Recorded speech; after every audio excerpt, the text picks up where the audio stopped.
자, 우리 같이 한번 하겠습니다. 앞을 보시면서 같은 목소리로 우리 같이 읽겠습니다. 그리고 성경을 펴놓으시고 말씀을 보도록 하겠습니다. 시작. 여러분은 자유를 주는 율법을 따라 행동도 그렇게 하십시오. 심판은 자비를 베풀지 않은 사람에게는 무자비합니다. 그러나 자비는 심판을 이깁니다. 나의 형제 자매 여러분, 누가 믿음이 있다고 말하면서도 행함이 없으면 무슨 소용이 있겠습니까? 그러나 믿음이 그를 구원할 수 있겠습니까?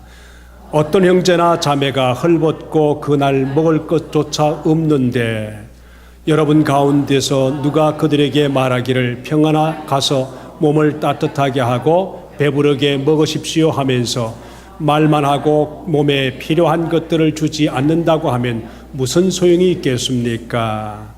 이와 같이 믿음의 행함이 따르지 않으면 그 자체만으로는 죽은 것입니다. 아멘. 여러분 성경을 펴놓으시고 2장 1절에서 우리 13절까지 말씀을 같이 보면서 나누겠습니다. 2장 2절에서 13절까지.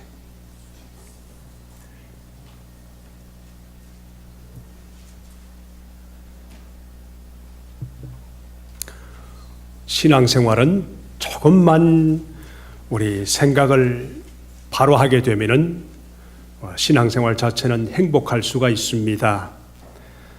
그러나 신앙생활 할 때 꼭 따라하는 것이 있는데 거룩한 부담감입니다. 부담감 없이 신앙생활 한다는 것은 불가능한 일입니다. 이것을 소위 말하면 행복한 고민이다. 그렇게 말할 수 있습니다. 26절의 말씀을 볼까요? 26절의 말씀 보니까 영혼이 없는 몸이 죽은 것과 같이 행함이 없는 믿음은 죽은 것입니다. 2장 전체의 주제를 말할 수가 있는 제목입니다. 행함이 없는 믿음이 죽은 것이다. 우리가 성도가 되고 하나님을 믿는 사람이 되면서 바꾸어진 것이 있습니다. 그게 뭔가 하면은 나밖에 모르고 내 나라밖에 모르던 남의 사정은 별코 관심이 없으면서 살던 내가 신앙생활하면서 달라진 것이 하나 있는데 내 것만 챙기는 삶에서 내 것만 챙기기도 바쁜 내 관심에서 내 나라만 생각하던 그 관심에서 다른 가정과 다른 나라를 챙기는 그런 마음으로 바뀌어집니다. 그래서 다른 관심을 갖게 되면서 온갖 희생을 하면서 내 사정처럼 돌보게 되는 것이 예수 믿는 성도들의 마음입니다. 자, 그러면 제임서 전체의 야고보서 전체의 주제가 뭔가 하면은 성도들의 성숙한 관계다 하는 것으로 말씀을 정리할 수 있습니다. 성도들의 성숙한 관계. 자, 성숙한 관계, 인격과 그렇지 않은 인격의 차이가 뭔가 하면은 성숙한 성도는 하나님의 말씀인 교리를 실천하는 성도라면은 그렇지 못한 성도들은 진리를 말로만 하면서 신앙생활하는 성도다. 그렇게 말할 수가 있습니다. 참으로 고리타분한 얘기 같지만은 여러분 잘 새겨서 들으시면은 참으로 도움이 되는 신앙생활입니다. 여러분 신앙생활이 그래서 내 생활에서 다른 사람들의 생활을 생각하면서 사는 성도입니다. 자, 예수 믿는 그리스도인들의 성숙도를 야고보서가 우리에게 테스트한다는 말로 우리에게 다가오고 있는데, 자, 어떻게 말씀인가 하면은, 자, 여러분이 스스로 교회에 오시면은 안내위원이 있습니다. 그죠? 밖에 오시면은 주보를 나누어 드리는 안내위원이 있습니다. 사실 그 안내위원이 어디까지 인도해야 되는가 하면은 이 좌석 앉는 곳까지 오시면은 이렇게 안내를 해서 앉혀드리는 데까지 안내위원이 필요합니다.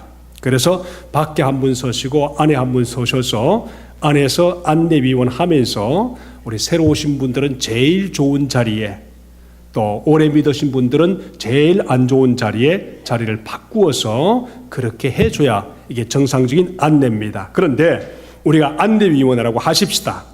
자, 그런데 이 사람이 안내하는 그 사람들을 본당으로 인도하는데 1절의 말씀 보니까 어떻게 하겠습니까? 안내하는 성도라면 여러분이 어떻게 하겠는가? 나의 형제 자매 여러분, 여러분은 영광의 우리 주 예수 그리스도를 믿고 오시니 사람을 차별하지 마십시오. 그 다음 2절 가보십시다. 2절, 3절, 4절 같이 보시면 뭐라고 말씀하시는가 하면은 2절 한번 읽어보실까요? 2절 시작. 이를테면 여러분이 회당에서 화려한 옷을 입은 사람들이 금반지를 끼고 들어오고 또 남루한 옷을 입는 가난한 사람도 들어온다고 하십시다. 3절 시작. 여러분이 화려한 옷차림을 한 사람에게는 특별한 호의를 보이면서 여기 좋은 자리에 앉으십시오 하고 가난한 사람에게는 당신은 거기 서 있으십시오 하고 내 발치에 앉든지 하소 하면서 말한다면 바로 여러분은 서로 차별을 하고 나쁜 생각으로 남을 판단하는 사람이 된 것이 아니고 무엇이겠습니까? 그런 말씀을 지금 하셨어요. 좀 굉장히 헷갈립니까? 자, 여러분 성경을 보시면서 보록 말씀을 하고 있습니다. 제가 계속 요약할 수 있도록 말씀을 하시니까 잘 들어보시기 바랍니다. 빌립보 2장 3절에 가보시면은 주님께서 빌립보를 통해서 이렇게 말씀하셨습니다. 항상 나보다 남을 낮게 여기라. 그런 말씀으로 우리 빌립보 2장에서 말하죠. 빌립보 2장은 그리스도의 인격을 말하면서 우리에게 다가오는 그런 말씀입니다. Always considering others better than yourselves 그랬습니다. 항상 나보다 다른 사람들을 더 귀하게 여기십시오. 이것이 예수 믿는 성도들의 마음이고 또 우리들의 마음입니다. 그래서 이것을 잘 보시면서 왜 이런 말로 시작하는가 하면은 아마 초대교회 성도들이 1차적인 성도들이 누군가 하면은 유대인들입니다. 예수 믿는 성도가 아니고 유대인들이 본당에 들어왔습니다. 자, 그들이 와서 회당에서 예배를 드리는데 초대교회 성도들의 1차적인 사람들이 유대인들이라는 것을 기억하십시오. 자, 이들이 모인 곳이 소위 말하면 회당이라는 곳입니다. 회당은 구별되어 있습니다. 자, 유대인 회당에 무엇이 특별석이 있는데 이것을 최찬 그럽니다. 최찬. 회찬, 반찬이 아니고 최찬인데 이 최찬이라는 곳은 이게 구별된 사람입니다. 그곳에는 가난한 사람들과 이방인들 오면 절대로 앉으시면 안 됩니다. 마치 뭐와 같은가 하면 설교하기 위해서 강단에 올라오는 목사처럼 유명한 사람들은 회당에 와서 최찬이라는 자리에 앉아서 예배를 드리게 됩니다. 근데 그 모습을 보면서 예수님께서 아마 야고보를 통해서 우리에게 지적하는 것이 뭔가 하면 3절 4절 그렇게 말하고 있죠. 화려한 옷을 입은 사람들이 들어오면은 여러분은 정말 좋은 최찬에 앉고 그렇지 않은 사람들은 당신은 발밑에 앉으세요 이렇게 얘기를 하면서 안내한다면은 들어오시는 분들이 얼마나 기분 나쁘겠습니까? 그렇죠? 사실요 교회 오셔서 정착하고 자리 잡기까지는 기분 나쁜 일을 몇 번을 거치면서 성도가 되는 것 아시지요? 시험도 여러 번 듭니다. 여러 번 들고 기분 나쁜 일도 여러 번 만나고 오해도 여러 번 만나면서 그래서 익어가면서 하나님의 사람들이 되는 것입니다. 근데 그 기분 나쁜 일과 차별하는 그런 일들을 교회에서 여러 번 겪는데 그것을 몇 번 겪을 때마다 잘 주님 바라보면서 견뎌내는 분들은 마지막까지 승리하는 성도가 되고 그렇지 못한 성도는 탈락합니다. 그리고 밖에 나가서 엔티크라이스트가 됩니다. 그러니까 교회 신앙생활 한다는 것이 얼마나 중요한가, 그리고 시험을 견디는 것이 얼마나 중요한가 그렇게 말할 수 있습니다. 사람들이요 각자 나름대로 자기 인생에 고정관념이 있습니다. 그것은 경험에서도 오고 문화에서도 옵니다. 그래서 사람이 예수 그리스도의 사랑에 대한 복음을 듣고 나면 변화되는 게 참 많은데 그 고정관념이 바뀌면서 사람 보는 눈이 달라지면서 신앙생활은 정착합니다. 예를 들어 볼까요? 한국에 복음이 가장 안 들어간 지역이 있는데 어디일까요? 한국 지역에 3%밖에 복음을 듣지 못한 지역이 있는데 어딜까요?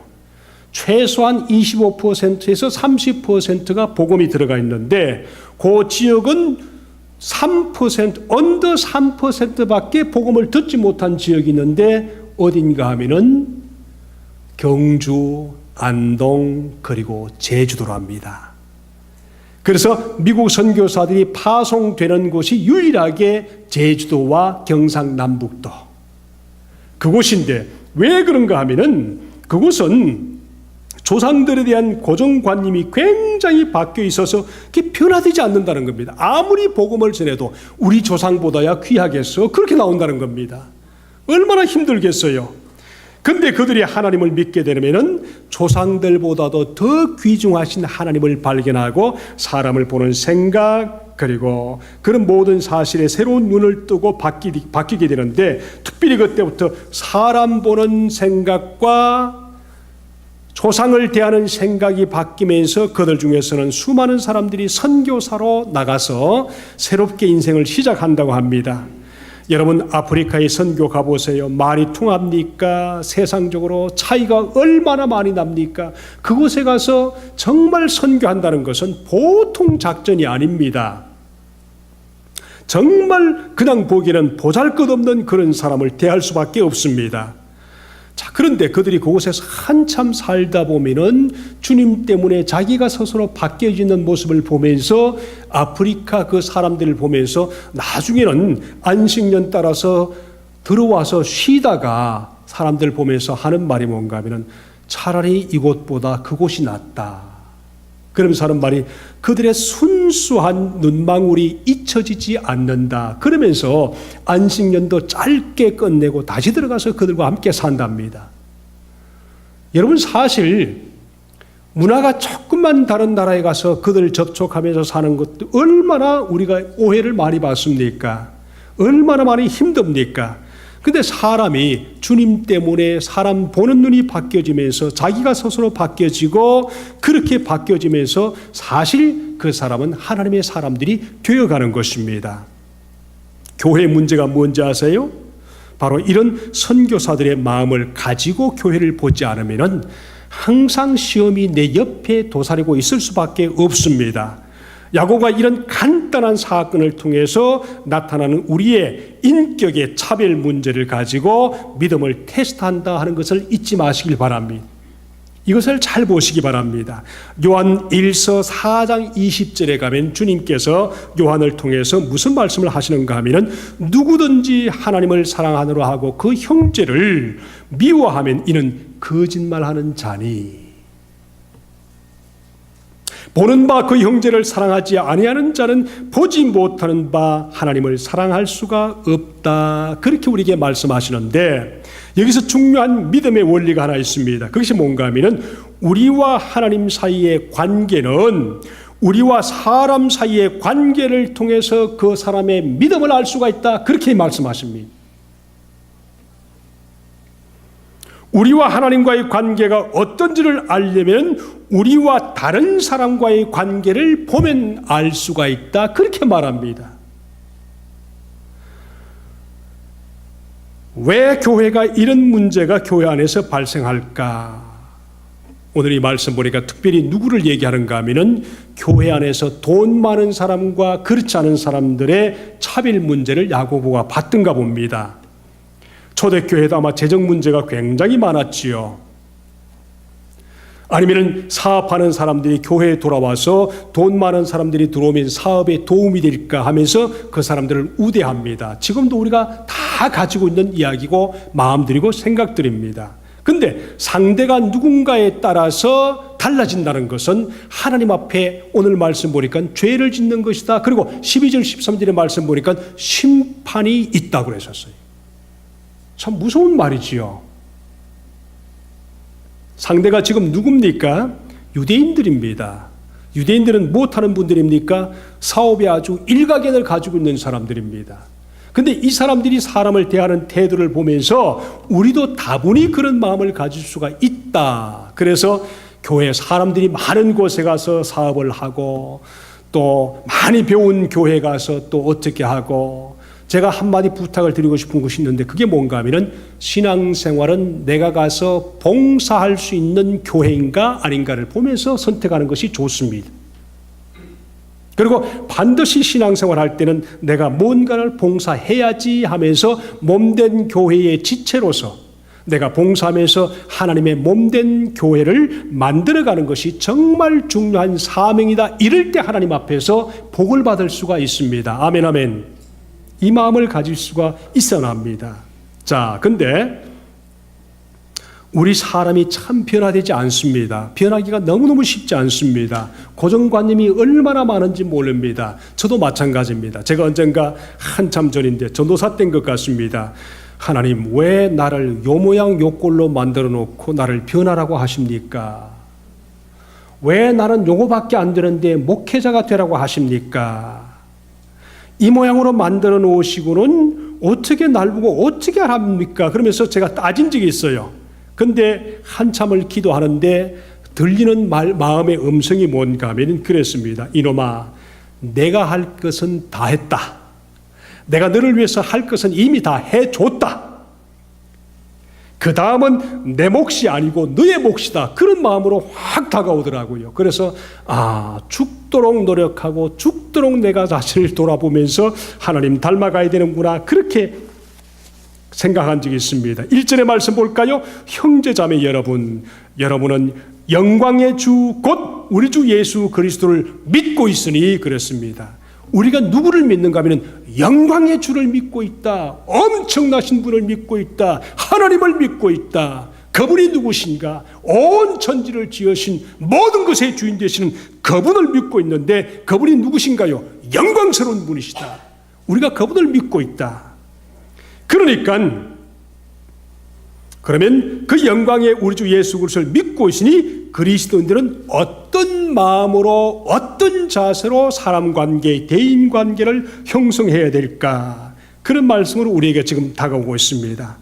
여러분, 교회 안에서 칭찬 듣는 방법 하나만 주님의 이름으로 한번 말씀을 드릴게요. 잘 들어보세요. 예수님께서 그렇게 말씀하셨습니다. 누가복음 14장 7절 가보시면은 거기서 주님께서 말씀하시는 말씀인데 예수님이 아마 사람들과 어느 혼인잔치 집에 초대를 받아서 아마 그곳에서 사람들이 하는 모습을 좀 보고 계셨던가 봅니다.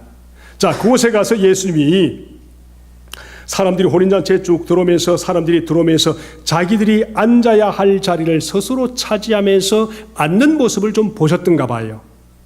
제가 처음 시작하면서 그 말씀하죠. 최찬이라는 장소가 있다고. 근데 유대인들이 다 초청받아서 오는 쪽 제일 먼저 가서 앉는 자리가 누군가 하면 최찬 자리에 먼저 앉는 모습을 보면서 예수님이 그런 말씀을 들고 섰습니다. 누구든지 잔치집에 초대를 받거든 상좌, 다시 말해 높은 자리에 앉지 말라.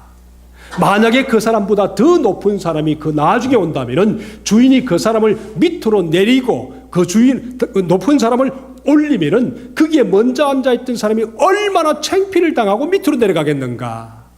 그걸 예수님이 말씀하셨어요. 누가복음 14장 7절 이후의 말씀 보니까. 그래서 하는 말이 뭔가 하면 먼저 너희는 정말 칭찬 듣고 제대로 정말 사람 대접 받으려면 먼저 제일 좋지 않은 자리에 가서 앉으라. 그러면은 주인이 보면서 그 사람을 보면서 높은 자리 낮은 자리로 구별해서 앉힐 것이다. 그때 만약에 너가 높다 할지라도 낮은 자리에 앉아 있어서 주인이 높은 자리에 앉히면 그때 모든 사람 앞에서 너의 영광이 얼마나 멋있게 드러날까. 예수님이 그런 말씀을 하셨어요. 교회 안에서 칭찬 듣는 방법이 무엇을 아세요? 바로 그런 마음입니다. 진짜 끝까지 변화되지 않고 처음 마음을 가지고 끊임없이 봉사하는 마음으로 겸손한 마음으로 주님 앞에 선다면 반드시 그 사람은 하나님이 언젠가는 속히 높일 것을 믿습니다. 우리 인간의 마음속에는 상좌 본능이 있습니다. 높은 자리에 앉아서 좀 칭찬받고 싶은 그런 마음들이 있다는 말입니다. 그런데요, 이런 마음이 있는데도 불구하고 사람이 누군가에게서 경멸받더라도 끝까지 굴하지 않으면 반드시 그 사람은 교회 안에서 인정을 받게 돼 있습니다. 가만히 보세요. 우리 주위에 괜히 쓸데없이 높은 척, 아는 척, 배운 척, 있는 척 하면은 결국은 그 사람은 견디내지 못합니다. 아예 나는 바보다 하는 마음으로 처음부터 그래 출발하면은 그 사람의 모든 것을 알게 되면 결국은 그 사람은 교회 안에서 사랑받고 칭찬받고 모든 사람에게 은혜를 끼치는 그런 영혼이 된다는 것입니다. 교회에서 성도님들이 높아지려고 하면은 주님이 점점 더 낮추는 그런 모습을 보게 됩니다. 그렇지 않습니까? 잘 보세요.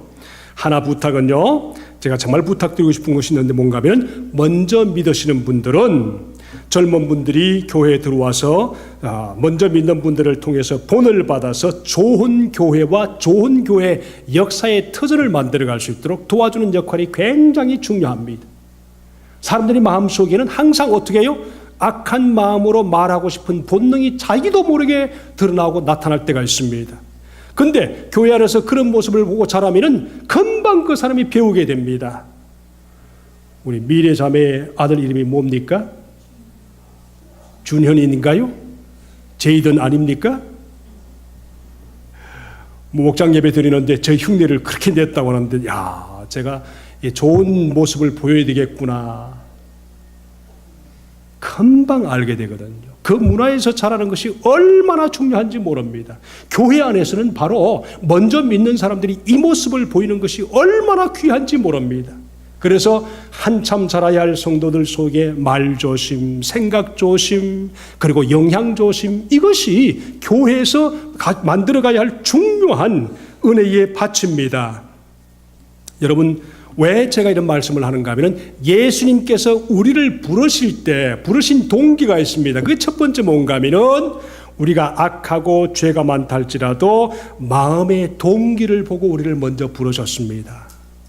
아, 이 사람은 내가 일방적으로 불러서 하나님의 자녀로 만들어도 되겠구나 하는 마음의 동기를 먼저 보십니다. 외모를 보지 않는다 이 말입니다. 가진 것, 있는 것, 배운 것 이런 걸 보지 않고 그냥 부르신단 말이에요. 그래서 마음의 동기입니다. 두 번째가 뭔지 아세요? 예수님께서 우리를 부르실 때 현재의 모습을 보지 않고 주님 안에서 자라갈 가능성을 보고 우리를 부르셨다. 아멘.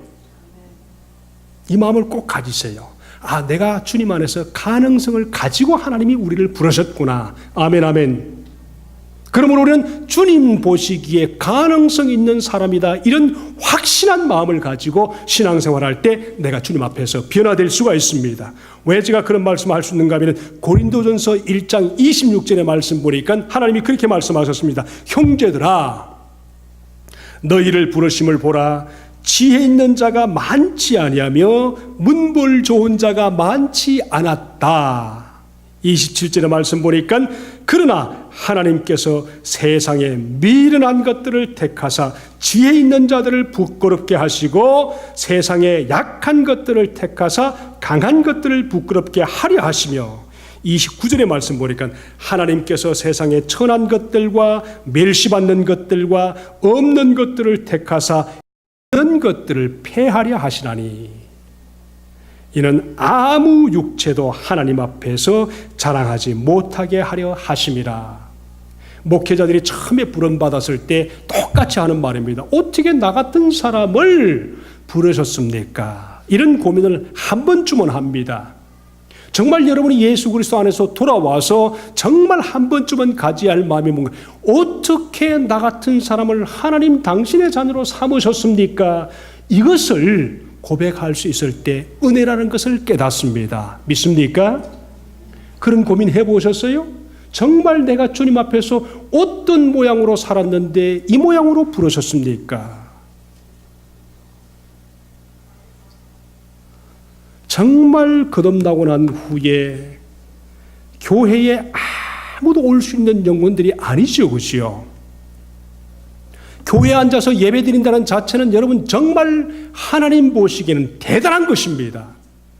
아무도 올 수 없는 자리에 오셔서 예배를 드리고 있습니다. 제가 가끔 인용하는 얘기지만 하면, 옆 사람을 보시면서 한번 인사해 보십시다. 다시 한번 우리 한번 인사해 볼까요?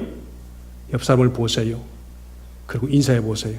아니, 당신이 어떻게 이 자리에 앉아 있습니까?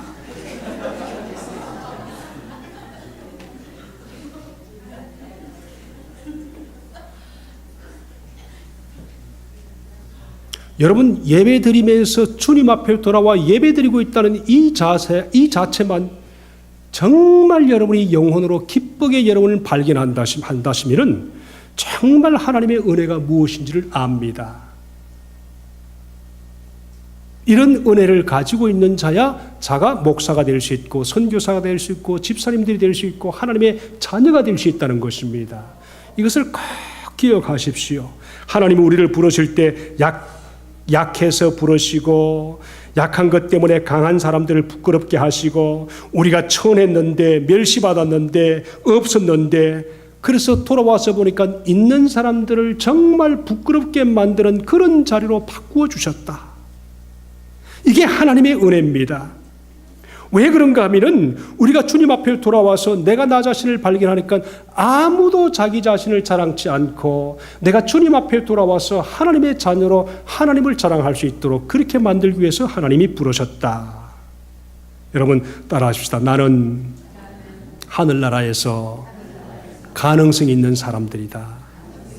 그럼요. 우리를 주님께서 부르실 때 정말 가능성이 있어서 부르셨습니다.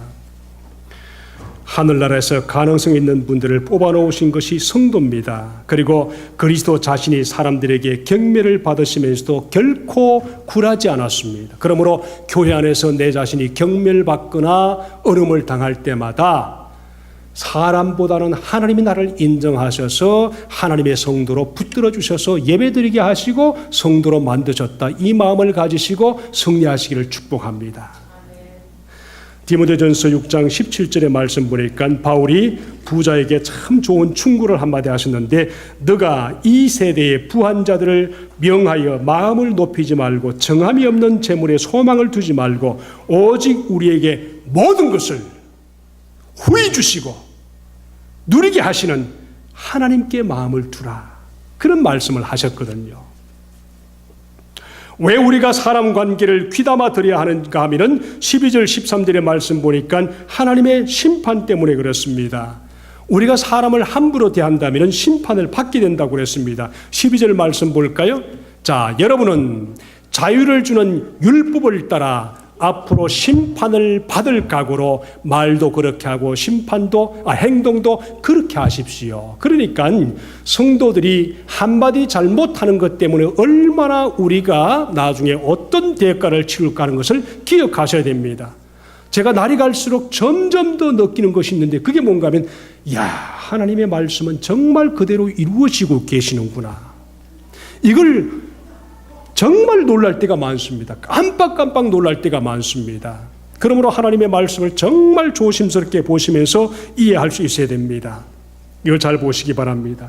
예수님의 첫 설교를 생각하실 수가 있습니다. 그게 뭡니까? 첫 설교 산상보훈에서 마태복음 5장에서 팔복 설교를 하시면서 형제를 보고 라가 바보라고 하는 자는 심판날에 신문을 받는다. 이것이 예수님의 첫 설교거든요.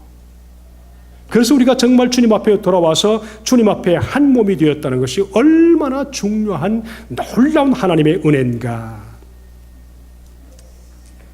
제 고민 하나만 말씀을 드릴게요. 오랫동안 고민해온 문제입니다만은 제가 주중에 한 번쯤 어떻게 하면 성도들을 한 번쯤 만나거나 접촉할 수가 있을까. 이게 사실 고민입니다. 매일 사실 전화하고 싶은데 전화하려고 하면은 좀 부담스럽고 안 하려고 하면은 무관심스럽고, 근데 제 생각 속에는 주님이 보시는데 분명한 생각이 있으면 늘 여러분 얼굴과 여러분의 이름이 늘 모두가 지나갑니다. 한 번도 잊어본 적이 없습니다. 어떻게 지내실까? 어떻게 하고 계실까? 지금 얼마나 바쁠까? 사실 매일 생각합니다.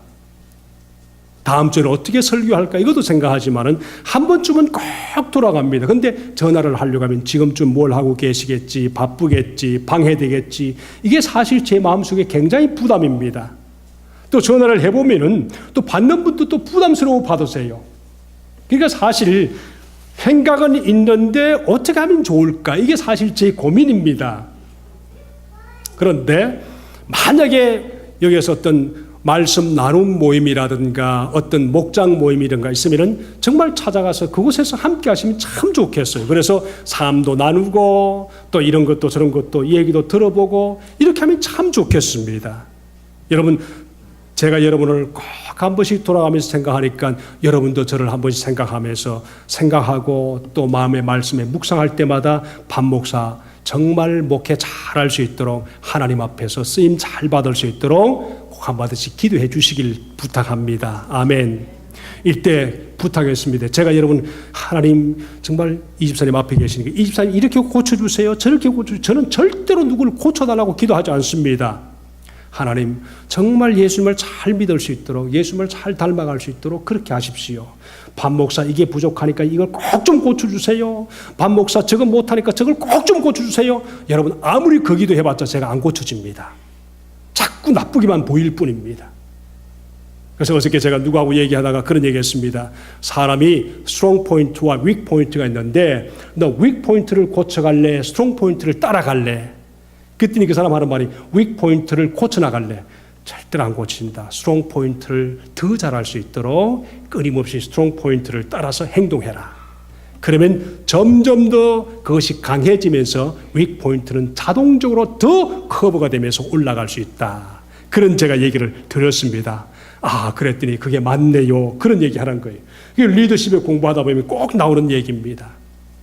리더십에 나오면 몇 가지가 나오는데 그 중에 한 개만 더 말씀드리면 여러분 누군가가 전화했으면 속히 리스폰스 하십시오. 누군가가 이메일 갔으면 반드시 이메일을 빨리 리스폰스 하십시오. 정말 리더십을 가진 사람들 중에 대부분 보면은 그래도 리더십이 괜찮은 분들 보면은 꼭 반응이 있습니다. 어떤 사람은 전화하면은 목사님 전화니까 안 받았어요. 목사님 전화니까 안 해도 될 것 같아서 안 했어요. 아주 나쁜 사람들이죠. 그런 사람들은 그죠? 한 번씩 꼭 리스폰스를 하십시오. 혹시 잘못돼서 그 다음날 해도 괜찮습니다. 3주 전에 했던 사람이 어저께 갑자기 한밤중에 전화 와서 목사님 전화했습니까? 그러더라고요. 반응을 하십시오. 자녀들에게도 좋고 모두가 좋습니다. 여러분 이것을 꼭 명심하시고 가능하면 수요예배나 또는 토요일 새벽 기도나 또는 주중에 한 번씩 와서 한 번씩 안부도 묻고 그러면 참 좋습니다. 말씀을 맺도록 하겠습니다. 주님이 나 같은 사람을 참 다루시기에 아주 쉽다고나 한 선교사님이 한 분 계십니다. 이분이 김용희 선교사라는 분이신데 약 한 40, 50 되시는 분이신데 이분은 스스로 자기가 순회 선교사라는 분이신데 참 재밌는 분이시고 이분이 하시는 말씀이 뭔가 하면 자기는 어릴 때 너무너무 가난하게 살아서 형제들이 참 많지요. 먹을 것은 없지요. 밥만 들어오면 서로 뺏어 먹으려고 하던 그런 시대에 특별히 아버지를 위해서 남편을 위해서 특별히 쌀밥을 조금 해서 꼭 우리 같은 것 같았어요. 아빠에게만 쌀밥을 조금 더 구별해서 나머지는 전부 다 보리밥 아니면은 강원도 같으면은 뭐죠 그게? 감자 또는 강원도 옥수수 이렇게 해서 썼고 다른 사람은 꼭 아빠한테는 쌀밥을 다들 아시는가 보네. 저만 그런 줄 알았는데 그렇게 하다가 아버지가 그 자녀들을 위해서 쌀밥을 조금 남겨둡니다. 그러면 5명이 그냥 먼저 가서 근데 그걸 표현하기를 뭐라고 하는가 하면 사자가 먹다 남은 고기를 하이에나가 달려들어서 서로 빼앗아 먹는 것처럼 아빠는 사자고 자기들은 하이에나처럼 그렇게 살았대요. 근데 그것도 나중에 보니까 서로 뺏어 먹으려고 쌀밥이 좀 남았으면 그때부터 하는 것이 뭔가 하면 먼저 뺏은 사람이 침부터 뱉어서 못 먹게 한대요. 근데 그것도 남자들이니까 나중에 보니까 침도 괜찮다 하고 그것도 뺏어 먹더래요. 그만큼 고민스럽게 어렵게 살았는데 자기가 순회 선교사가 되고 정말 다니면서 느낀 것이 뭔가 하면 자기는 여러 나라에 돌아다니면서 순회 선교사 하는데 가는 곳마다 하나님이 먹여만 주시면 너무너무 행복하고 감사하대요. 너무 고민스럽게 그렇게 살았으니까. 그래서 주님이 자기를 다스리기는 참 쉬운 사람이래요. 왜냐하면 예수님 말씀을 예수님 말을 안 듣고 자기가 다른 길로 가려고 하면 주님께서 꼭 나타나서 한마디 하시면 된대요. 너 좀 굶을래? 그러면 그냥 그 굶을래 하는 말 때문에 자기는 모든 것을 포기하고 주님 먹여만 주십시오 하고 그냥 가서 다시 순종하고 하는 그런 선교사님이래요. 자, 그러면서 이분이 하시는 말씀이 뭔가 하면은 요즘 성도님들이 보면은 신앙생활하는 것이 특별히 모태 신앙생활 하시는 분들, 모태 성도들 보면은 이분들이 확실하게 하나님 믿는 게 있는데 뭔가 하면 지옥이 있다는 것은 확실히 믿으니까 예수님을 아주 멀리 떠나야 지옥이 있으니까 떠날 수는 없고, 그래서 적당한 거리를 두면서 항상 이런 신앙생활을 한답니다. 지옥이 있는 것을 아니까 예수님과 거리를 두긴 두는데 주님이 돌아보시면은 보일만한 거리에 있고, 그러나 잡아서 쓰시려고 하면은 붙잡으려고 하면 절대로 안 잡히는 거리에서 신앙생활을 한대요. 이게 얼마나 일리가 있는 말인지요. 참, 그래서 적당한 거리를 두면서 항상 예수님과 함께 긴장이 팽팽한 그 거리를 두면서 가깝고도 먼 당신으로 주님을 모시니까 얼마나 힘드는가. 그래서 이분이 하시는 말은 그런 분들에게 삶과 조의를 표현합니다. 근데 그 중에 자기와 함께 신앙생활하는 집사님이 계셨는데 늘 따지기를 좋아하는데, 이 선교사나 목사님들이나 다른 분들이 뭐라고 그러시면은 꼭 그분이 하시는 말씀이 있대요. 예수를 믿어도 꼭 그렇게 믿을 필요가 있느냐? 주님을 믿어도 꼭 선교사가 될 필요가 있는가? 그리고 주님을 믿긴 믿어도 꼭 십자가를 지고 그렇게 믿을 필요가 있는가? 꼭 금식할 필요가 있는가? 꼭 뭐 철학의 기도할 필요가 있는가? 그러면서 이분이 항상 보면 이 꼭 귀신에 붙들리면 자기가 할 말이 없대요. 꼭 귀신이 붙어가지고. 자, 본인이 진짜 어려웠던 것을 그 경험한 얘기를 하는데, 이 꼭 귀신에 붙들린 사람에게 너무 많이 당해가지고, 자, 이 사람이 말만 하면 꼭 하니까 꼭 산기도 가면은 산기도 가서 산에 가서 기도할 필요가 이렇게 나오면은 성경을 매일 석 장씩 읽으라 그러면 꼭 석 장씩 읽을 필요가 있는가 자꾸 그런대요. 꼭자만 붙이면 자기가 할 말이 없더래요. 그래서 계속 시달리다가 그 말은 분명히 틀렸는데 대답할 말이 없더래요. 그러면서 어떻게 하나 그러다가 주님이 한 번은 지혜를 주셔서, 그래서 그 사람이 오늘 또 꼭 하려고 하길래 가만 오늘은 내가 한 가지만 묻자. 지금까지 당신이 꼭 했는데 오늘은 내가 다시 반대로 꼭 좀 한마디 하자. 그래서 뭔가 그랬대요. 그러길래 지금 지구가 인구 폭발 때문에 걱정이 되는데 이 복잡한 시절에 당신이 꼭 지구에 살아 있을 필요가 있는가? 그런 얘기를 했대요. 그랬더니 이분이 그날 이후로 그 꼭 병이 고쳐졌대요. 왜냐하면 자기가 가만히 보니까, 하나님 나라 입장에서 보니까 자기가 살아있을 이유가 없다는 것을 알면서 꼭 이라는 병이 고쳐졌다는 거예요. 신앙생활 하는 것 보면은 다른 사람에겐 별로 관심이 없이 꼭 자기 주장대로 신앙생활 하는 분이 계세요. 다른 사람이 상처받든 어떻든 관계없이 꼭 남을 고치려고 하고 자기는 안 고치려고 하는 분이 계세요. 꼭 좋은 사람만 가서 달려붙고 나쁜 사람은 안 달려붙는 그런 분이 계세요. 이런 것들을 통해서 우리가 꼭 병을 고쳐야 되는데, 교회 안에서 사람이 들어오면은 그 영혼을 주님 보내신 영혼으로 생각하면서 꼭 그 사람을 사랑하고 위할 수 있기를 주님의 이름으로 축복합니다. 우리 교회는 선배들이 후배들에게 꼭 좋은 이미지와 좋은 말로 그들을 양육하면서 신앙생활이 잘 성장할 수 있도록 도와주는 그런 놀라운 하나님의 몸된 교회 되시기를 주님의 이름으로 축복합니다. 기도하십시다.